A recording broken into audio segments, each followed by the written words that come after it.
নমস্কাৰ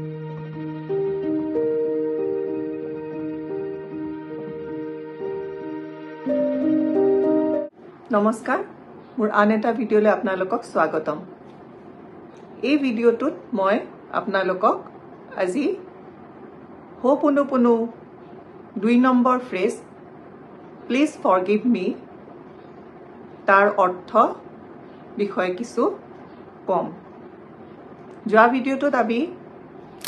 I am সৰি তাৰ অৰ্থ বুজিলো যে ইয়াৰ অৰ্থ হৈছে হোপোনোপোনোত অকল ক্ষমা বিচৰাই নহয় যিখিনি আমাৰ মানৱ পটত বা আমাৰ চাৰিওফালৰ পৰিবেশত যিখিনি বস্তু অসামঞ্জস্যতাৰ সৃষ্টি হৈছে বা আমাৰ মনত অশান্তি দিছে সেইখিনিৰ আমি দায়িত্ব স্বীকাৰ কৰোঁ আৰু তাৰ বাবে ক্ষমা খুজো এতিয়া প্লিজ ফৰগিভ মি তাৰ অৰ্থ কি প্লিজ ফৰগিভ মিৰ অৰ্থ হৈছে অনুগ্ৰহ কৰি মোক ক্ষমা কৰি দিয়ক হোপোনোপোনোত ইয়াৰ অৰ্থ আমি যোনগৰাকী ব্যক্তিৰ লগত বা যিটো পৰিস্থিতিৰ লগত আমাৰ কিছু অশান্তিৰ সৃষ্টি হৈছে বা মিলাপ্ৰীতিৰ ক্ষেত্ৰত অসামঞ্জস্যতাৰ সৃষ্টি হৈছে অকল তেওঁকে ক্ষমা বিচৰা নহয়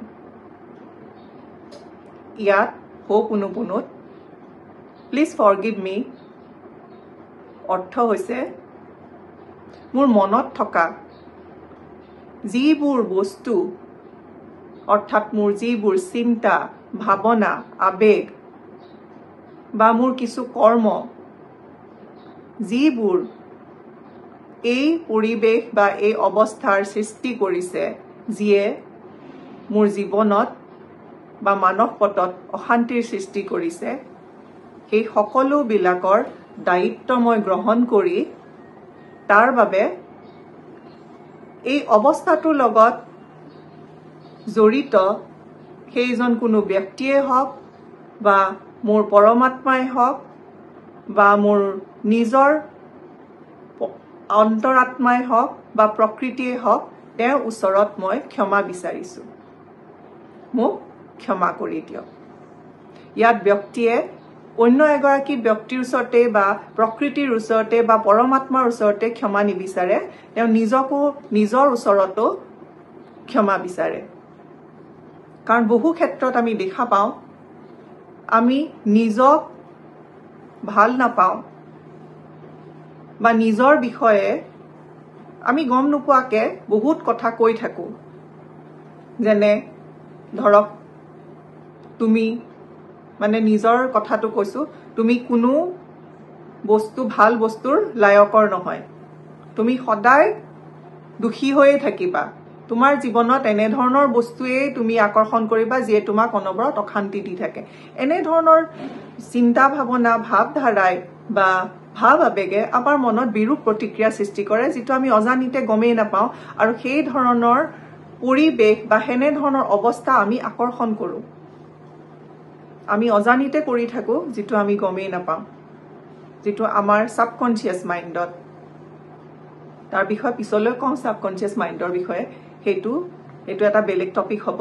কিন্তু এই ধৰণৰ ভাৱ আবেগবিলাক আমাৰ সাবকনচিয়াস মাইণ্ডত সোমাই থাকে আৰু তাক আমি কোনোদিনে ফৰগিভ নকৰো মানে তাক ক্ষমা কৰি এৰি নিদিওঁ ইয়াত ফৰগিভনেছৰ অৰ্থ হৈছে হোপোনোপোনোত ফৰগিভনেছৰ অৰ্থ হৈছে আপুনি তাক ক্ষমা কৰি নিজৰ মনৰ ভিতৰত থকা যিখিনি বস্তু মানে ভাৱ আবেগ বা চিন্তাধাৰা যিখিনি আছে আপোনাৰ বা স্মৃতি বা আপোনাৰ কৰ্ম সেই সকলোবিলাকক ক্ষমা কৰি দিয়া ক্ষমা কৰি দি আপুনি